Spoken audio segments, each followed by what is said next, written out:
कभी ना उपकार चुका सकेगा।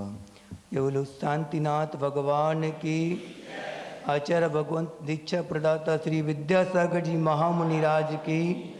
मुनिवर श्री 108 आचार्य गुरुदेव श्री समय सागर जी महामुनिराज की। निर्यापक श्रीमण मुनि श्री योग सागर जी, सुधा सागर जी, समता सागर जी आदि समस्त निर्यापक मुनिराजों की।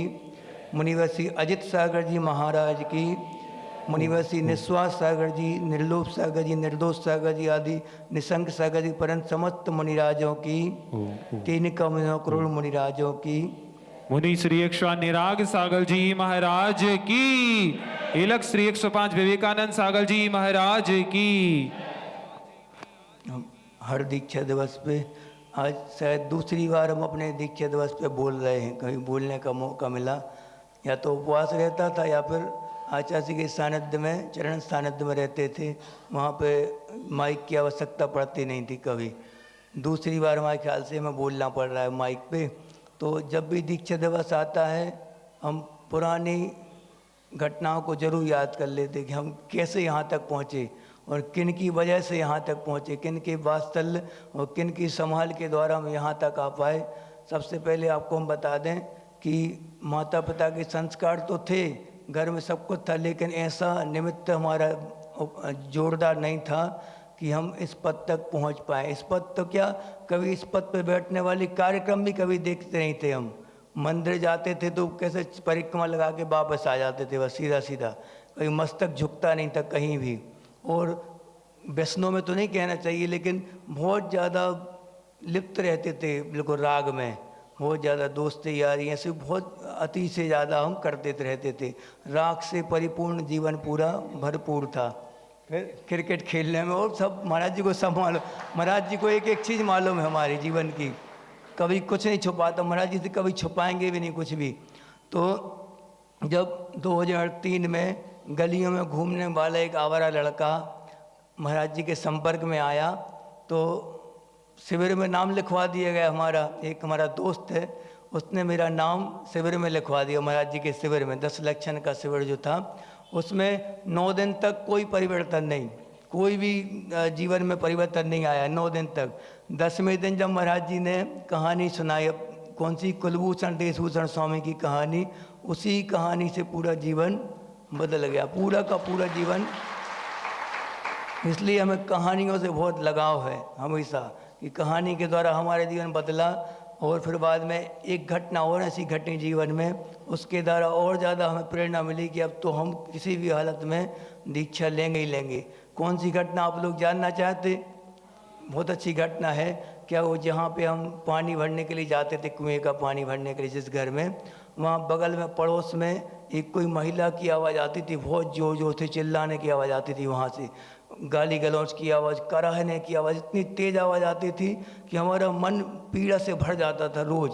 और उनके घर में आना जाना था नहीं, क्योंकि वो जैन नहीं थे। तो उन लोगों के यहाँ मैंने वो कभी पसंद नहीं करते थे जैनों के लिए। अब आवाज़ आती, हम उनसे पूछते घर वालों से कि ये आवाज़ कहाँ से आती है आपके पड़ोस में। तो उन्होंने बताया कि भैया जी ये आवाज़ कहाँ से आ रही है, एक दादी जी हैं, उनकी जब कहानी उसने सुनाई, उसी दिन से हमने संकल्प ले लिया कि हम विवाह नहीं करेंगे, हम कभी इस चक्कर में फंसेंगे नहीं।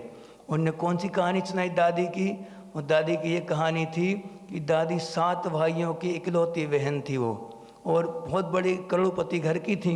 ऐसो आराम से उनका पूरा जीवन निकला। पूरे जीवन भर कभी उनने अपने जीवन में ना नहीं सुना।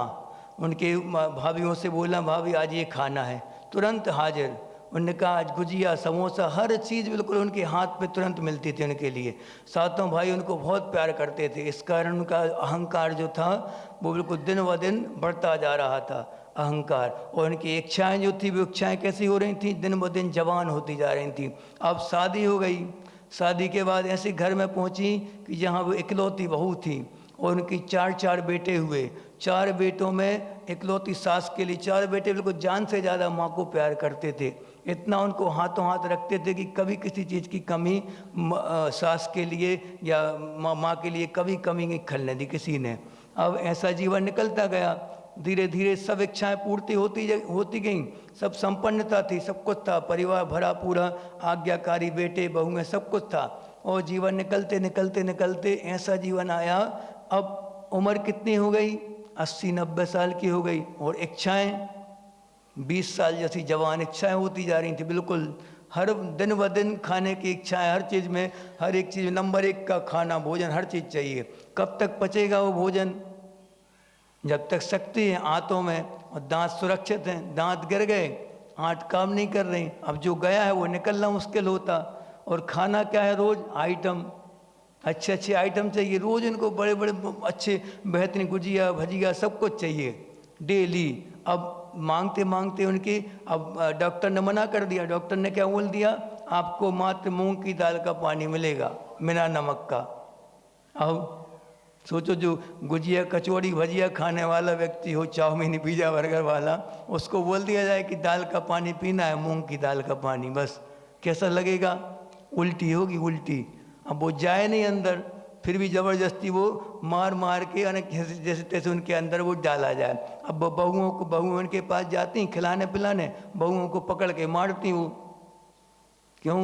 क्योंकि तो हम भजिया मांग रहे, भजिया दो दो हमें, गुजिया मांग रहे, गुजिया दे दो, तुम दाल का पानी दे रही, ऐसा कह के कि उनको मारती पीटती। तो उन लोगों ने क्या किया? बेटे आज्ञाकारी कब तक होते हैं? जब तक उन पे तुम्हारा बात चल रहेगा। गाली गलौज करने लगोगे तो वो बांध बूंद के एक तरफ डाल लेंगे आपके। ऐसे उनके साथ हुआ। पूरे बेटों ने बहुओं ने मिलके उनको, एक स्टोर रूम था कुएं के पास जो था, वहाँ पे उनको बांध के डाल दिया। उनकी मृत्यु कैसे हुई मालूम है? उसी कोठरी में पूरा ऐसे ऐसे बेडसूल हो गए थे उनके लिए पूरे शरीर में, इतने इतने बड़े कीड़े पड़ गए थे वहाँ पे। सोचो आप, इतनी भयंकर बदबू आती थी कि बहुओं ने वहाँ जाना ही बंद कर दिया। तड़प तड़प के और इतनी पीड़ा के साथ मरण हुआ। उसको सुन के, उनको देख के हमें ऐसा लगा कि हम कभी भी असंयम में जीवन नहीं जिएंगे, संयम के साथ जीवन जिएंगे और दृढ़ संकल्पी हो के। और फिर महाराज जी के चरणों में आके हम बिल्कुल हमेशा, जब भी महाराज जी जहाँ भी जाते थे, साल में 3-4 बार तो हमारा फिक्स ही था। महाराज जी का जैसे ही विहार हुआ, हमें खबर मिली महाराज जी का विहार हो गया, हम तुरंत बिल्कुल अपना बैग तैयार रखते थे, महाराज जी के चरणों में हाजिर हो जाते थे तुरंत। कितनी लंबा विहार, 1000 किलोमीटर का विहार 3-4 बार। हमारी खुशहाल भैया भी थे हमारी, वर्तमान में जो वरिष्ठ सागर जी हो गए हैं, मुनि श्री सुधा सागर जी के साथ में जो है अभी वर्तमान में। तो हम दोनों ने के लिए बहुत महाराज जी ने वात्सल्य दिया, संभाला। समाज ने भी बहुत सहयोग किया, इतना वात्सल्य दिया जैन समाज ने, पथरिया जैन समाज ने खूब सहयोग। जहाँ भी जाते थे बिल्कुल हमेशा वो लोग तैयार रहते थे कि भैया जी आप बिल्कुल पूरा बहुमान सम्मान समाज ने पूरा दिया। और इस सब का एक क्या होता कि जैसे तुम लोगों ने देखा होगा कभी, रॉकेट जब प्रेक्षण किया जाता है ऊपर आकाश में, तो उसको छोड़ने वाला जो इंजन होता है उसको कहाँ छोड़ देता? वो ऑर्बिट में छोड़ देता, कक्षा में, वहाँ जाके वो घूमने लगता और उसका काम खत्म, रॉकेट का काम खत्म। तो महाराज जी और आचार्य जी सब रॉकेट का काम कर रहे थे, लेकिन कभी कभी वो रॉकेट जो होता वो छूटा गया रॉकेट जो है, घूमता घूमता कई बार कक्षाओं से बाहर चला जाता, अपनी मर्यादाओं से बाहर निकल जाता। इसमें दोष रॉकेट का नहीं है, उस इंजन का दोष नहीं है, उनने तो अपना पूरा काम बखूबी किया। जीव का अपना अपना उपादान शक्ति होती है, मोह से कितने जल्दी प्रभावित व्यक्ति हो जाता है। इसी प्रकार हर साधक के जीवन में तो नहीं कह सकते, लेकिन किसी किसी साधक के जीवन में ऐसा क्षण भी आ जाते हैं कि वो अपने लिए गए संकल्पों से विचलित होने लगता है और अपने संकल्पों से डिगने लगता है। तब जाके वही उन्हीं जिनने हमारा सहयोग किया था, जिनने संभाला पाल पोस के बड़ा किया और यहाँ तक हमें पहुँचा दिया, अब उन्हीं वही साधक फिर से वापस आते हैं। किसके लिए? सहयोग करने के लिए कि तुम घबराओ मत, हम तुम्हारे साथ हैं। बिल्कुल नहीं घबराना, ये मोह का प्रबल बेग है, अभी ये सब शांत हो जाएगा, बिल्कुल चिंता नहीं करना। ऐसा आज हम फिर से ऐसा दीक्षा दिवस हम मना रहे, पहली बार ऐसा इतनी खुशी के साथ कि हम अपने जन्मदाता और आचार्य श्री तो हमारे जन्मदाता हैं, उनके गुणगान गाने का ये समय नहीं है। सुनो, आचार्य श्री के गुणगान गाने को तो जीवन डला है पूरा। आज समय क्या का है? अपनी आत्मालोचना करने का कि हम कितने खरे उतर पाए। आचार्य श्री ने जो दिया, जैसा दिया, जब दिया, हमेशा दिया, कभी उनने अपनी वात्सल्य में और अपने संयम में कभी कमी नहीं रखी।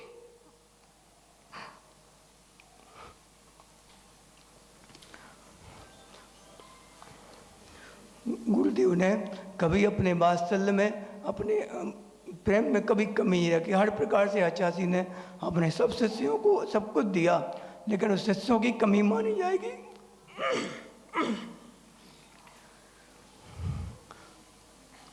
उन शिष्यों की कमी मानी जाएगी जो अपने पद पर स्थिर न होके और विचलित होने लगे। अब मुनिराज से प्रार्थना करते हैं कि मुनिराज आप हमें पूर्व की तरह संभाल के रखें। मेरा अंतिम लक्ष्य आपके चरणों में पूरा हो, ऐसी प्रार्थना के साथ मुनिराज के चरणों में प्रार्थना करते हैं। सदैव आपके चरण कमल मेरे हृदय में विराजमान रहें। आचार्य गुरुदेव श्री विद्यासागर जी महामुनिराज की